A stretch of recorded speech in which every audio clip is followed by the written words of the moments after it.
పేదోళ్ళకు కూడా అది పొందిందా లేదా అనేది.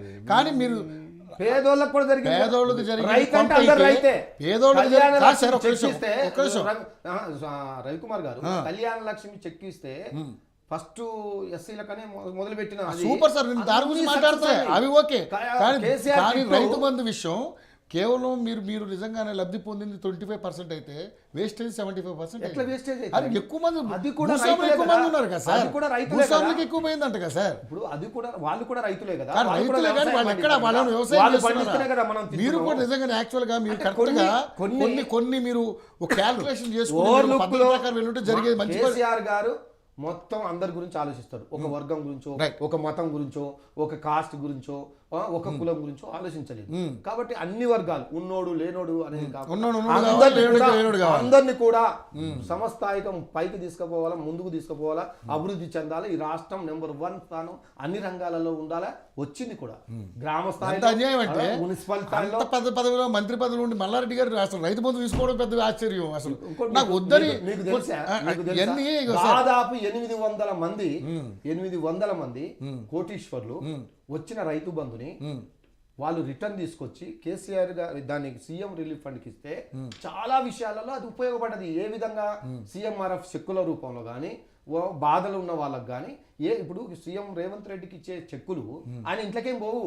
వాళ్ళకు ధమాకు లేక ఏదో కేసీఆర్ గారి మీద ఒక ఉత్తనే మాట్లాడాలి కానీ మాట్లాడుతున్నారు. కానీ ఒక రాజకీయ పార్టీ వాస్తవాలు గమనించాలి.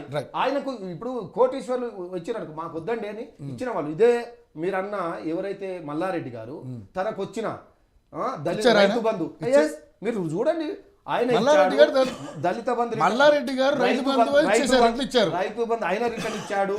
తర్వాత పువ్వాడ అజయ్ కుమార్ గారు ఇచ్చారు, చాలా మంది వద్దిరాజు రవిచంద్ర గారు ఇచ్చారు, మన పారసాద్ రెడ్డి గారు ఇచ్చారు, రిటర్న్ ఇచ్చారు. అది ఎవరికి కనపడరు. అవే కదా మరి సీఎం రిలీఫ్ ఫండ్. మీకు సీఎం రిలీఫ్ ఫండ్ చెక్కులు ఈ దేశంలో ఏ రాష్ట్రంలో ఇయని చెక్కులు కేసీఆర్ గారు ప్రతి కుటుంబానికి అందేటట్టు చేసింది. అది అందులో భాగం కాదా? అది వెల్ఫేర్ కాదా?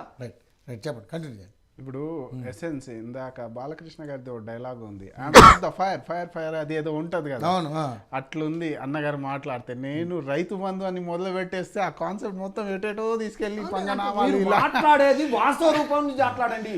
మీరు ఇప్పటికి కూడా అన్నగారు వాస్తవం ఏంది, ఈ దేశానికి ధరణి వల్ల ఈ రైతులు, తెలంగాణ రైతులు ఇబ్బంది పడ్డారు. అన్నగారు లీకేజ్ అయింది. అన్నగారు 50 లక్షల యువత ఇక్కడ ఆగమైంది, పేపర్ లీకేజ్ అయింది. ఇది వాస్తవం. టీఎస్పీఎస్సీ లో పేపర్ లీకేజ్ అయితే మా గవర్నమెంట్ కి ఎన్నో రాష్ట్రాలలో పేపర్ లీకేజ్, దేశం మొత్తం ఆగమైందా? ఎవడో ఒకటి చిన్న తప్పు ఆగం కాదా అన్నగారు? ఈ టేబుల్ మీద బీఆర్ఎస్ అన్నగారికి హుందాతనంతో ఒప్పుకోమని చెప్పండి. ఈ దేశ భవిష్యత్తు కావచ్చు, రాష్ట్ర భవిష్యత్తు కావచ్చు, యువతనే నిర్ణయించేది. నువ్వు ఎంప్లాయ్మెంట్ ఎన్ని జనరేట్ చేసావు, నువ్వు ఐటీ సెక్టర్లో ఎన్ని చేసావు, లెట్స్ ప్రైవేట్లో ఎన్ని, పబ్లిక్లో ఎన్ని జనరేట్ చేసావు లాస్ట్ 10 ఇయర్స్లో చిట్టా నంబర్ రూపంలోది. ఈరోజు లాస్ట్ 10 మంత్స్లో 50,000 ఆఫర్ లెటర్లు ఎల్బీ స్టేడియం వేదికగా ఇచ్చింది ఈ కాంగ్రెస్ గవర్నమెంట్. నంబర్స్ రూపంలో చెప్తున్నాగా.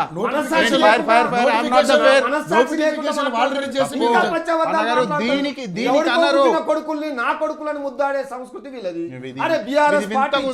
ఇందాక గొప్పగా అన్నారు వైఎస్ఆర్ గారు. చాలా క్లియర్ గా ఇచ్చిన అరుద్దామా? అరవాలనుకుంటే నేను అరుస్తాను, నాయిస్ చేయవచ్చు, నాకు మార్కులు పడాలి, నేను స్క్రీన్ లో రావాలని రాలేదు. నేను వ్యూవర్స్ కి సబ్జెక్ట్ కన్వే అవ్వాలి. నేను ఇక్కడ ఎకనామిక్స్ టైమ్స్ లో అదాని రోజుకి 1600 కోట్లు సంపాదిస్తాడు, అంబానీ 210 కోట్లు సంపాదిస్తారు. కానీ ఈ దేశ జనాభా 70% సొత్తు మొత్తం 1% పాపులేషన్ హోల్డింగ్ లో ఉంది.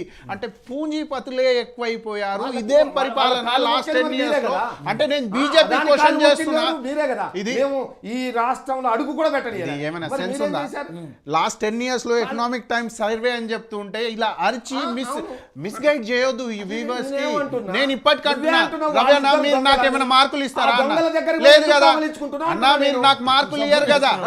అన్న రవి అన్న మీరు నాకేమైనా మార్కులు ఇస్తారా? లేదు. డిబేట్ అన్నప్పుడు సబ్జెక్టివ్ మెసేజ్ ఓరియంటెడ్ లో ఉండాలి. అబద్ధాలంటే debate ఆ? మళ్ళీ అబద్ధాలు చెప్తే ఎవరు debate ఆ? మాట్లాడారు? రాము, ఒకవేళ చెప్పండి. అబద్ధాలంటే ఎవరు మాట్లాడారు? దళితుడు సీఎం అన్నారు, కాపల కుక్క అన్నారు, ఇంటింటికి ఉద్యోగం దాని అన్నారు, తర్వాత కూడా మళ్ళా సీఎం అయినావు. 3 ఎకరాలు అన్నారు, అన్న ఆ 5 హుసేన్ సాగర్ సంవత్సరాలు వాటర్ కోకోనట్ నీళ్ళు అన్నారు. ఎవరన్నా అబద్ధాలు మాట్లాడింది? ఈ దేశానికి ఈ రాష్ట్రానికి కేసీఆర్ గవర్నమెంట్ కాదా? అంటే అన్నగారు ఇక్కడ అపోజిషన్ లో మీరు ఇప్పుడు ఉన్నప్పుడు మీరు ఎలా బిహేవ్ చేయాలి? ఓ బాధ్యత గల అపోజిషన్ లాగా బిహేవ్ చేస్తే రాబోయే ఎలక్షన్స్ లో మీకు క్రెడిబిలిటీ పెరుగుతుంది. ఈ గవర్నమెంట్ వెల్ఫేర్ మిస్ అవుతుందంటే బాధ్యతగా చూపియండి, హుందాతనం చూపియండి. ఒకవేళ ఇప్పుడు చూడండి హైడ్రా మంచిది కాదు, అంటే మూసీ మీరు కాదు, ఏది చేసినా మూసుకొని 50,000 కూర్చోవాలా? ఎవరన్నారు అదే కదా మీరు అనేది.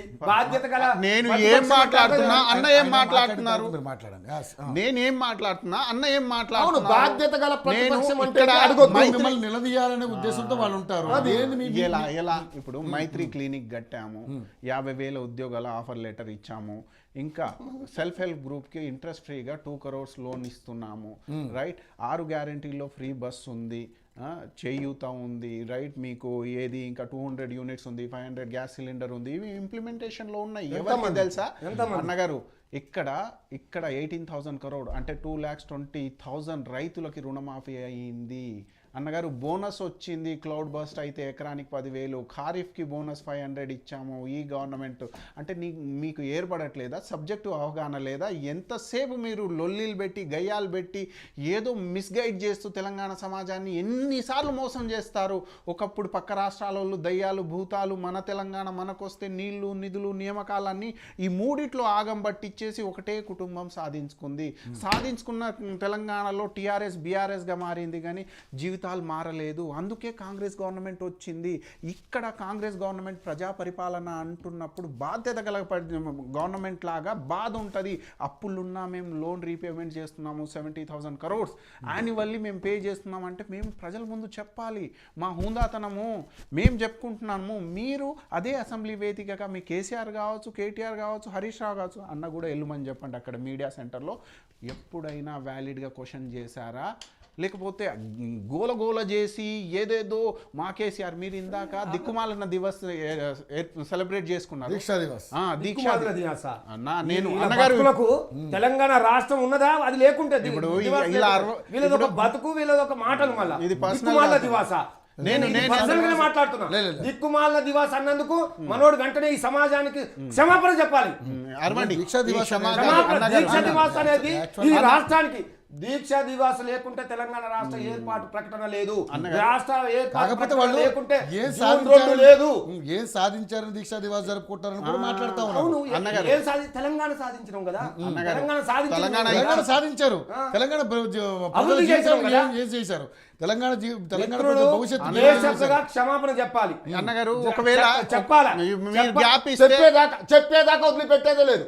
కాదు. చెప్పేదాకా వదిలిపెట్టేదే లేదు. అన్నగారు నువ్వు వినండి. క్షమాపణ చెప్పు first. అన్నగారు ఇప్పుడు లేదు, లేదు. ఇప్పుడు debate ఆ misuse దీక్ష- అవుతుంది. లేదు, లేదు. నేను దీక్ష continue దివాస్ చేసిన నువ్వు తర్వాత నువ్వు అన్నందుకు మొత్తం first నువ్వు క్షమాపణ చెప్పు. నువ్వు నువ్వు ఫస్ట్ అర్థం క్షమాపణ చేసుకో అన్న. చెప్పు. నువ్వు ఫస్ట్ అర్థం క్షమాపణ చేసుకో. చెప్పు. మిగతా వాళ్ళు ఏం క్షమాపణ మాట్లాడుతున్నారు చెప్పు. అర్థం చేసుకోరా? క్షమాపణ చెప్పు. మధ్యలో ఇంటరప్ట్ అయ్యి క్షమాపణ చెప్పు. క్షమాపణ చెప్పు 1000 first. సార్లు చెప్తా first తప్పైతే, క్షమాపణ చెప్పు. 1000 సార్లు అది చెప్తా అది తప్పైతే. తప్పు. అది తప్పు. అప్పుడు నా అండర్స్టాండింగ్ చెప్పండి. తప్పు అది. మీరు ఏమో అర్థం చేసుకొని అరుస్తుంటే రవికుమార్, అన్న మీకు అంటే టీవీ కోపం లేదు. అన్నగారు. ఆ తెలంగాణ ఆత్మగౌరవాన్ని చంపకూడదు. అన్నగారు. ఎవడో ఎదవలు వచ్చి మాట్లాడుతుంటే ఎట్లండి? ఒక తెలంగాణ అంటే ఏందండి? దీక్షా దివస్ ఒక పవిత్ర ఉద్యమం అండి. ఒక శ్రీకాంత్ సార్ చనిపోయిండు, ఎంతో మంది అన్నగారు, చనిపోయారు. ఇప్పుడు ఆ question దీక్ష అదే. తెలంగాణ ఆ విషయానికి వస్తే రాష్ట్రాన్ని శ్రీకాంత్ సాధించిన సార్ కుటుంబాన్ని దీక్షని, మీరేం చేశారు దాన్ని అని కూడా question దిక్కుమాలిన వస్తుంది. దీక్షా దివస్ అంటే అన్నగారు, ఎంత నేను దుర్మార్గమైన వ్యాఖ్యలు అది. అన్నగారు, ఎంత బాధ్యత ఇప్పుడు లేని నేను వ్యాఖ్యలు. మాట్లాడుతున్నాను. ప్లీజ్ ఆయన ఒక ఇంకా- రాజకీయ నాయకుడా? మీరు ఆయన ఇంకా ఒక ఈ వస్తారా? తెలంగాణ పౌరుడా? అన్నగారు, సిగ్గుండాలా? చాలా మంది ఇలాగ మాట్లాడారు. అది దీక్షా దివాస్ కాదు, అనేక రకాలుగా దాని ఆరోపణలు వచ్చినాయి చెప్పాలా? సార్. ఇప్పుడు రమణ, ఇంతగానే నేను చెప్పాలా మాట్లాడు. వద్దా ఇంకా? మాట్లాడు. దానివల్ల ఈ రాష్ట్రానికి జరిగిన నష్టం ఏందో చెప్పాలి, లాభం చెప్పాలి. నష్టం ఉంటే దీక్షా నష్టం దివాస్ చెప్పాలి. మీరు జరుపుకోండి కాదంటలేదు, కానీ తెలంగాణ సాధించి ప్రజలకు ఏం చేయగలిగారు మీరు? చేశాం కదా. బంగారు తెలంగాణ దిశగా దీక్షా దివాస్ జరుపుకునేంత ఇప్పుడు స్థాయిలో కాంగ్రెస్ మీరు చేయగలిగారా? 40 సంవత్సరాల కాంగ్రెస్ ఈ రోజు అధికారంలోకి వచ్చింది తెలంగాణ రాష్ట్రంలో. తెలంగాణ పిసిసి అనే భిక్ష పెట్టిందే కేసీఆర్ కదా. అలా కావడానికి ఈ రాష్ట్రానికి ముఖ్యమంత్రి రేవంత్ రెడ్డి కావడానికి కారణం ఎవరు? ఇప్పుడు వచ్చి రాష్ట్రంలో ప్రత్యేక రాష్ట్రం ఉంటేనే కదా, లేకపోతే ఉండేదా? ఆంధ్రప్రదేశ్ లో వీళ్ళు ఏటోలా అవుతారా? అది మాట్లాడకుండా దిక్కుమాలిన దివాస్ మిత్రుడు ఖచ్చితంగా ఈ తెలంగాణ సమాజానికి చెప్పాల్సిందే.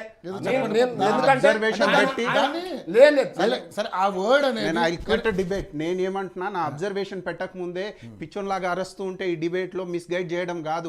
నేను ఇప్పటికే అంటున్నా, దిక్కుమాలిన డ్రామా దివస్ అని ఎందుకు అంటున్నాను అంటే, ఆ దివస్ లో కేసీఆర్ గారు only hero, director, screen play KTR గారు, మన రశ్మి బాలకృష్ణ గారు, మన గంగుల కమలాకర్ గారు, కవిత గారు, హరీష్ రావు గారు అదే కోరస్ ఇస్తున్నారు. శ్రీకాంతాచారితో పాటు 1240 మెంబర్స్ బలిదానాలు కూడా గుర్తు తెచ్చుకోవాలి. దానికన్నా ముందు టీపీఎస్ అన్నగారు ఎవడో కారణం దానికి.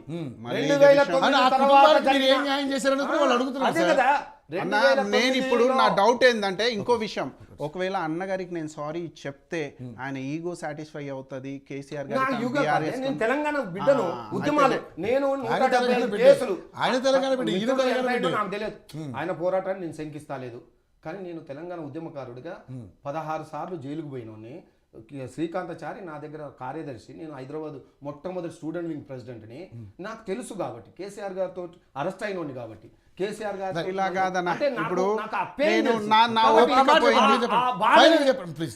నా ఓపిక పోయింది. అయితే ఇప్పుడు నేను ఏమంటున్నా, ఉద్యమంలో మేము ఉన్నాము. అదే నెక్లెస్ రోడ్ మీద మిలియన్ మార్చ్లో అద్దంకి దయాకర్తో పాటు మేము ఉన్నాము. ఉద్యమం ఒకరితో కేసీఆర్ గారితోనే మొదలైంది కాదు.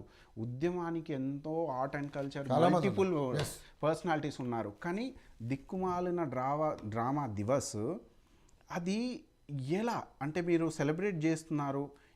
ఒకవేళ మీరు సెలబ్రేట్ చేస్తున్నారు అనుకుందాం, నీకు వచ్చిన నొప్పింది మళ్ళీ ఇది ఓకే, నీకు వచ్చిన ఇందాక ఏమన్నారు అన్నగారు, ఉద్యమంలో నేను నాకు బాధ ఉండదా ఉద్యమకారులకు న్యాయం చేయాలన్నది. మేము సెలబ్రేట్ చేసుకున్నా, నీకు వచ్చిన నొప్పింది, నువ్వు ఎందుకు ఆ మాట అనాలి? ఏ మాట అన్నా? నేనేం సమాధానం చెప్పలేకపోతే ఏ మాట మీరు చెప్పండి నాకు. నేను ఒకవేళ సారీ చెప్తే మీ ఈగో సాటిస్ఫై అవుతుంది అంటే 1000 సార్లు చెప్తా సారీ సారీ సారీ. కానీ దీనికి మీరు ఏమంటారు చెప్పండి. నేను తెలంగాణ విషయంలో అంటున్నాను. నేను ఏమన్నా మీకు ఇప్పుడు అన్నగారు ఒక్క నిమిషం, నేను శంకరమ్మ గారి నోట్లోనే ఒక కన్న తల్లి కొన్న కొడుకు పోయిన తర్వాత ఆవేదన, బీఆర్ఎస్ పార్టీ పెట్టిన శోభ, అది ఏందో మీకు వినిపిస్తాను. అందులో నేను ఉన్నా.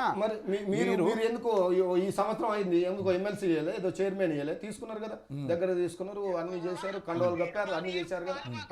ఆమెకు ఎంత లాభం అయిందో నాకు తెలుసు. వాళ్ళని ఏ జెండలు పట్టిన వాళ్ళని గుర్తించుకుంటారు, వాళ్ళకి అన్ని విధాల సహాయ సహకారాలు అందిస్తారు. సాయం కోరట్లేదు.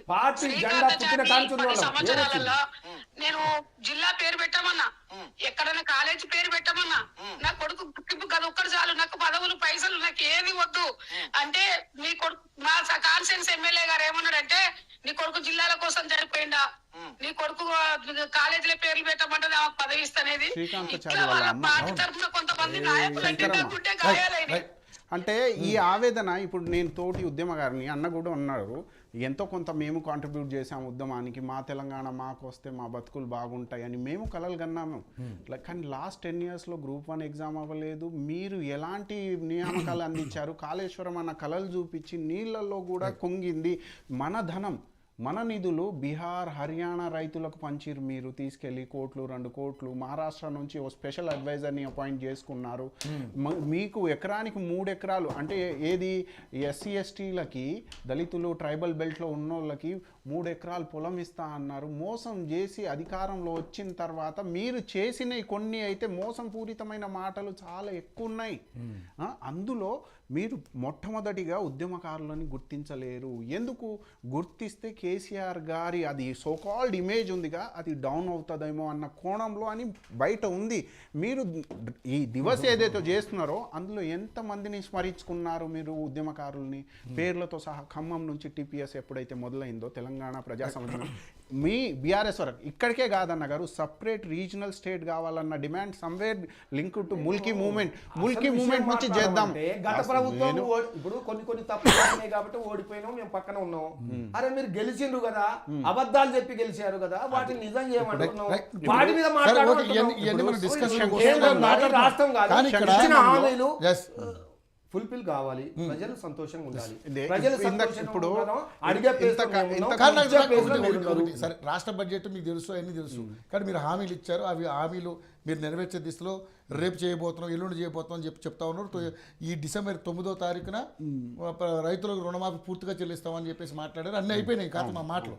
కానీ ఇప్పుడు ఈ మళ్ళీ కేంద్ర ప్రభుత్వంలో ఉన్నటువంటి కిషన్ రెడ్డి గారి మీద ఈ విధమైన సవాల్ చేయడానికి గల కారణం అంటే మళ్ళీ దీని డైవర్ట్ పాలిటిక్స్కి ఏమన్నా మళ్ళీ కొత్తగా నాంది పడకపోతే ఫైనల్గా చెప్పండి నాకు. లేదండి, కాంగ్రెస్ పార్టీ పర్సనల్ వెండిటాలు ఏది చేయను. కాంగ్రెస్ పార్టీ ఎప్పుడు పర్సనల్ వెండిటా చేయదు. మిత్రుడు చెప్పాడు, మహారాష్ట్ర పోయి మేము 3000 ఇస్తే ఒక ఆమె లేచి అడిగింది, ఎందుకంటే ఆమె ఇక్కడి గురించి పోయినా సాల్ లేవయ్యా